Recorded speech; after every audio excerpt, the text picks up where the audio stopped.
Elle pensait qu'il n'était qu'un pauvre mendiant infirme. Elle le nourrissait chaque jour avec le peu de nourriture qu'elle avait. Mais un matin, tout changea. Qui était cet homme? Pourquoi l'avait-il choisi, elle? Et quel secret cachait-il depuis tout ce temps?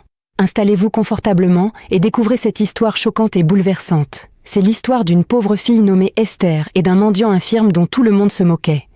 Esther était une jeune femme de 24 ans. Elle vendait de la nourriture dans une petite échoppe en bois au bord de la route à Lagos. Son stand était fait de vieilles planches et de tôles.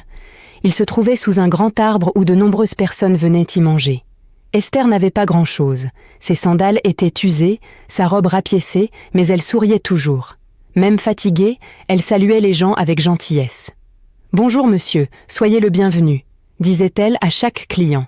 Elle se levait très tôt chaque matin pour cuisiner du riz, des haricots et du porridge d'igname. Ses mains travaillaient vite, mais son cœur était lent, alourdi par la tristesse. Esther n'avait plus de famille. Ses parents étaient morts quand elle était petite. Elle vivait dans une petite pièce non loin de son échoppe. Pas d'électricité, pas d'eau potable, juste elle et ses rêves.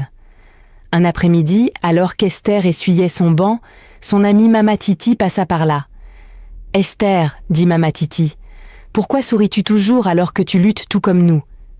Esther sourit encore et répondit « Parce que pleurer ne mettra rien dans ma marmite. » Mama Titi s'éloigna, mais ses paroles restèrent dans le cœur d'Esther.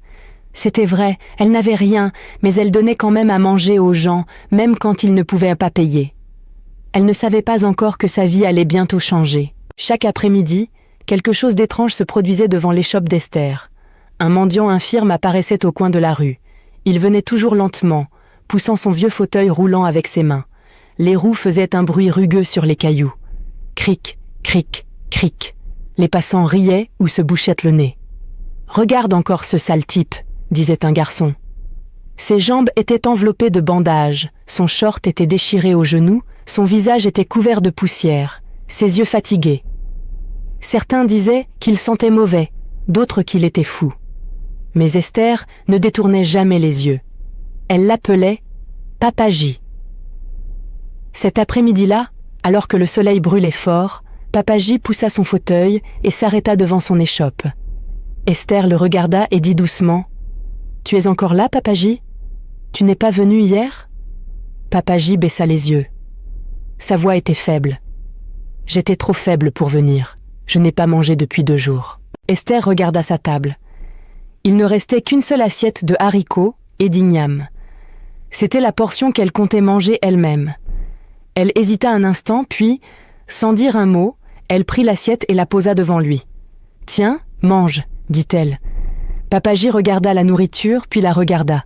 « Tu me donnes encore ta dernière assiette ?» Esther hocha la tête. « Je pourrais encore cuisiner chez moi. » Ses mains tremblaient en prenant la cuillère. Ses yeux étaient humides, mais il ne pleura pas. Il baissa la tête et commença à manger lentement. Les passants les regardaient. « Esther, pourquoi nourris-tu toujours ce mendiant ?» demanda une femme. Esther sourit et répondit. « Si c'était moi, assise dans ce fauteuil roulant, est-ce que je n'aimerais pas qu'on m'aide aussi ?» Papaji venait tous les jours, mais il ne mendiait jamais. Il ne criait pas, ne tendait pas la main, ne demandait ni argent. Il restait toujours assis, silencieux, à côté de l'échoppe en bois d'Esther, la tête baissée, les mains sur les genoux. Son fauteuil avait l'air de pouvoir se casser à tout moment. Une des roues penchait même de travers. Tandis que les autres l'ignoraient, Esther lui apportait toujours une assiette de nourriture chaude, parfois du riz, parfois des haricots avec de l'igname. Elle la servait avec un grand sourire. Un après-midi chaud, Esther venait de servir du riz jollof à 2 écoliers lorsqu'elle leva les yeux et vit Papaji assis à sa place habituelle. Ses jambes étaient toujours bandées, sa chemise encore plus trouée, mais il était là, silencieux comme toujours. Esther sourit, mit du riz jollof bien chaud dans une assiette, y ajouta 2 petits morceaux de viande et s'approcha de lui. « Papaji, ton repas est prêt. » Papaji leva lentement les yeux. Ils étaient fatigués, mais en voyant Esther, ils s'adoucirent. « Tu penses toujours à moi ?» dit-il. Esther s'agenouilla et posa doucement la nourriture sur le tabouret à côté de lui. « Même si le monde entier t'oublie, moi je ne t'oublierai pas, » dit-elle. C'est alors qu'une grande voiture noire s'arrêta juste devant son échoppe. La portière s'ouvrit lentement et un homme en descendit. Il portait une chemise blanche propre et un pantalon foncé. Ses chaussures brillaient, comme si on venait de les cirer. Il était grand, fort, avec un regard profond. Esther se redressa rapidement et s'essuya les mains sur son tablier. « Bonjour, monsieur », dit-elle. « Bonjour », répondit-il, mais ses yeux n'étaient pas sur elle.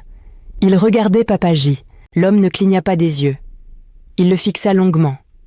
Papaji continuait à manger, mais Esther remarqua quelque chose d'étrange. Il avait arrêté de mâcher. L'homme s'approcha d'un pas et inclina la tête comme s'il essayait de se souvenir de quelque chose.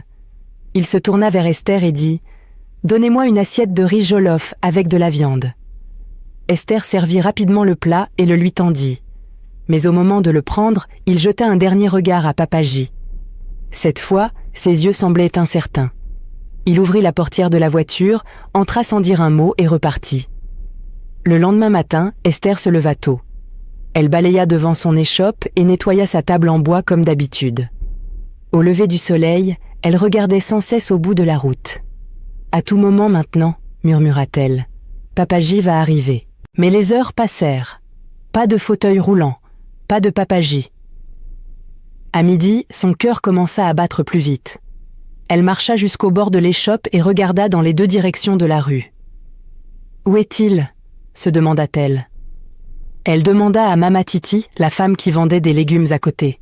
« Tata, as-tu vu Papaji aujourd'hui » Mama Titi rit et fit un geste de la main. « Ce vieux-là ? Il a peut-être rampé vers une autre rue. Il n'a pas de jambes. » Esther ne rit pas. Elle demanda à deux garçons qui vendèrent de l'eau en sachet. « Avez-vous vu le vieux monsieur en fauteuil roulant » Ils secouèrent la tête. Elle demanda même au conducteur de moto garé à côté. « Monsieur, avez-vous vu papa ce matin ?» L'homme cracha au sol et dit « Peut-être qu'il en a marre de rester au même endroit ou peut-être qu'il est parti. » La poitrine d'Esther devint lourde. Elle s'assit à côté de sa marmite de riz et fixa l'endroit vide où papa s'asseyait toujours. Ses yeux ne quittèrent pas cet espace toute la journée.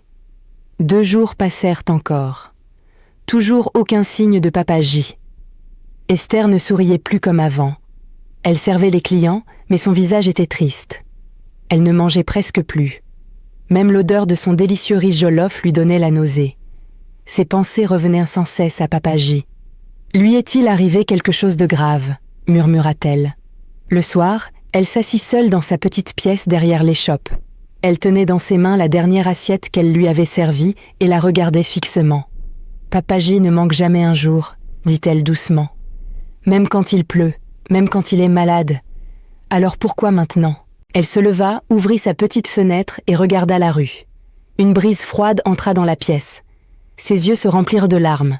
Elle n'était pas seulement inquiète, elle avait peur. Quelque chose n'allait pas, vraiment pas. Et au fond d'elle, elle savait que Papaji n'était pas simplement porté disparu. Il s'était passé quelque chose de grand et peut-être de dangereux. C'était le 4e jour. Esther était assise tranquillement dans sa boutique. Elle éminçait des oignons et mettait la table comme chaque matin. La fumée montait du feu pendant qu'elle faisait bouillir de l'eau pour le riz. Soudain, une voiture noire s'arrêta devant sa boutique. Un homme grand en descendit. Il portait une casquette rouge vif, ses chaussures brillaient et ses vêtements semblaient en chair. Esther ne l'avait jamais vu auparavant. Il ne sourit pas. Il ne la salua pas. Il s'approcha simplement de sa table et lui tendit une enveloppe brune. Esther la regarda, confuse. « Qu'est-ce que c'est » demanda-t-elle, tenant l'enveloppe à 2 mains. L'homme ne répondit pas. Il dit seulement « Lis-la et ne le dis à personne ». Puis il se retourna et remonta dans la voiture. Avant qu'Esther ne puisse dire un mot de plus, la voiture partit. Elle regarda à gauche, puis à droite. Personne ne regardait. Les mains tremblantes, elle ouvrit l'enveloppe. À l'intérieur, une feuille blanche. Elle l'ouvrit lentement. Il n'y avait que quelques mots. « Viens à l'hôtel Green Hill à 16h. Ne le dis à personne. » de la part d'un ami. Esther resta figée. Sa bouche s'ouvrit légèrement, mais aucun mot n'en sortit. Ses mains se mirent à trembler. « Hôtel Green Hill », dit-elle doucement. « Mais je ne suis jamais allée dans un hôtel. » Elle regarda à nouveau le papier. Son cœur battait vite. Qui a envoyé cela? Quel genre d'ami? Elle regarda la route. La voiture avait disparu. Elle serra l'enveloppe contre sa poitrine et leva les yeux vers le ciel. Il était nuageux. Mais une chose était sûre, elle devait y aller. À exactement 15h30, Esther se tenait devant sa petite boutique. Elle regarda le cadenas dans sa main, prit une profonde inspiration et ferma la porte en bois. Elle tourna la clé 2 fois. « Dieu, s'il te plaît, accompagne-moi » murmura-t-elle. Elle marcha jusqu'à la route et arrêta un tricycle. « Hôtel Green Hill » dit-elle au conducteur. Alors qu'il roulait à travers les rues animées de Lagos, Esther tenait fermement l'enveloppe brune dans sa main. Son cœur battait vite. Elle ne savait pas qui avait envoyé la lettre.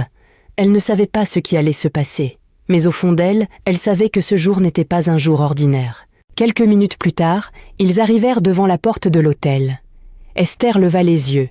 Le bâtiment était très grand, avec des fenêtres en verre. Les murs étaient en propre. La porte d'entrée était grande et brillante. Tout autour d'elle semblait irréel, comme un rêve. 2 agents de sécurité se tenaient à la porte. L'un d'eux portait des lunettes noires. Il regarda Esther et s'avança. « Bonjour, madame.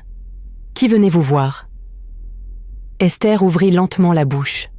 « J'ai reçu cette lettre, » dit-elle en lui montrant le papier. « Elle dit que je dois venir ici. Je m'appelle Esther. » Le garde prit le papier, le lut, puis sourit. « Oh, Esther, quelqu'un vous attend à l'intérieur. Vous pouvez entrer. » Aussitôt, un homme en costume noir sortit par la porte en verre. Il marcha vers Esther. Il ne dit pas grand-chose. « Venez avec moi, s'il vous plaît, » dit-il en se retournant pour rentrer. Esther le suivit. Ses jambes étaient faibles, mais elle continuait à marcher. L'homme en noir la conduisit à travers un long couloir, puis il s'arrêta devant une grande porte brune. Il se tourna vers elle et dit « Quelqu'un vous attend à l'intérieur. » Le cœur d'Esther battait plus fort. « Je peux entrer maintenant ?» demanda-t-elle. L'homme hocha la tête. « Oui, entrez, vous êtes en sécurité. » Esther inspira profondément, puis elle poussa la porte. Son regard se posa immédiatement sur l'homme assis dans un fauteuil roulant au centre de la pièce. Elle se figea. Sa bouche s'ouvrit. Ses mains commencèrent à trembler. « Papa !» dit-elle en tenant sa poitrine. Mais cet homme ne ressemblait pas au pauvre vieil homme qui s'asseyait autrefois à côté de sa boutique. Ses cheveux étaient bien coiffés, son visage était frais. Il portait une chemise blanche avec des boutons dorés. Une montre brillante ornait son poignet. Il était toujours en fauteuil roulant, mais celui-ci avait l'air neuf, propre et bien entretenu. Il ne semblait ni faible ni fatigué. Il semblait calme et puissant. Il lui fit un léger sourire. « Esther, » dit-il doucement. « Entre. » Esther ne bougea pas d'abord. Son cœur battait à tout rompre. « Papaji, c'est vraiment toi ?» demanda-t-elle. L'homme la regarda dans les yeux. « Oui, Esther, c'est moi. » Il désigna la chaise en face de lui. « Assieds-toi, s'il te plaît. » Esther s'assit lentement, le regard toujours fixé sur lui, comme si elle rêvait. « Mon nom n'est pas Papaji, » dit-il doucement. Esther cligna des yeux. « Ce n'est pas... » Il hocha la tête. « Mon vrai nom est Chief George. Je suis milliardaire. » Esther posa ses 2 mains sur ses genoux. Elle le fixa, choquée. « Milliardaire ?» demanda-t-elle à voix basse. Chief George hocha la tête. « Oui, je possède de nombreuses entreprises. J'ai construit des maisons, des écoles, des hôpitaux. J'ai gagné beaucoup d'argent au fil des années. » Esther avait l'air perdue. Mais pourquoi avoir fait semblant d'être pauvre? Il sourit à nouveau, mais cette fois son regard était sérieux. « Je voulais voir le vrai cœur des gens. J'en avais assez des gens qui n'aident que quand quelqu'un les regarde. Je voulais rencontrer quelqu'un qui aide juste parce que c'est la bonne chose à faire. » Les yeux d'Esther devinrent humides. « Tu m'as donné à manger, » continua-t-il. « Tu l'as fait avec joie. Tu ne m'as jamais rien demandé. Tu ne t'es pas moqué de moi. Tu ne m'as pas ignoré. » Il la regarda avec tendresse. « C'est pour cela que tu es ici. Chaque année, je choisis 10 personnes qui montrent une vraie bonté. Je les aide à devenir millionnaires, parce que des gens comme toi peuvent aussi aider les autres. » Esther était toujours sous le choc. Chief George posa lentement ses mains sur les accoudoirs du fauteuil roulant. Esther se pencha en avant, les yeux grands ouverts, et il se leva. Ses yeux s'écarquillèrent. Tu peux marcher ?» demanda-t-elle stupéfaite. Chief George hocha la tête. Oui, je peux marcher. Il la regarda dans les yeux. Je voulais voir si quelqu'un se soucierait encore de moi, même quand j'avais l'air brisé. Je voulais savoir qui avait un bon cœur. Les lèvres d'Esther commencèrent à trembler. Ses yeux se remplirent de larmes. « Je ne t'ai pas aidé pour avoir quelque chose en retour, » dit-elle d'une voix basse. « Je ne savais pas que tu étais riche. Je sentais simplement que c'était la bonne chose à faire. » Chief George sourit. « Chief, c'est exactement pour cela que je t'ai choisi. » Il resta silencieux un instant puis dit « Esther, suis-moi. Il y a un endroit que je veux te montrer. »« Un endroit ?» demanda-t-elle. « Oui, cela fait partie de ta récompense. » Ils sortirent de l'hôtel. 5 gros SUV noirs attendirent sur le parking. Le convoi démarra. Après 30 minutes, ils arrivèrent devant un bâtiment immense et magnifique. Au-dessus de la porte, un panneau brillait. Esther's Place, maison des repas sucrés. « C'est réel ?» murmura Esther. « Oui, c'est à toi », répondit Chief George. Elle entra. Tout brillait, tout était parfait. À partir de ce jour, Esther devint la patronne d'un grand restaurant à Lagos. Mais malgré l'argent, le confort et la renommée, elle n'oublia jamais d'où elle venait. Elle n'oublia jamais Papa J, ni comment la gentillesse avait changé sa vie. Cette histoire nous enseigne une leçon puissante. La gentillesse n'est jamais perdue. Même si vous n'avez pas grand-chose, lorsque vous donnez avec un cœur pur, votre récompense vous trouvera au moment où vous vous y attendrez le moins. Qu'est-ce que cette histoire vous a appris ? Partagez vos pensées dans les commentaires ci-dessous. J'aimerais vraiment vous lire. Abonnez-vous à la chaîne, activez la cloche de notification et partagez cette histoire avec vos proches. Merci infiniment d'avoir regardé. À très bientôt pour une nouvelle histoire.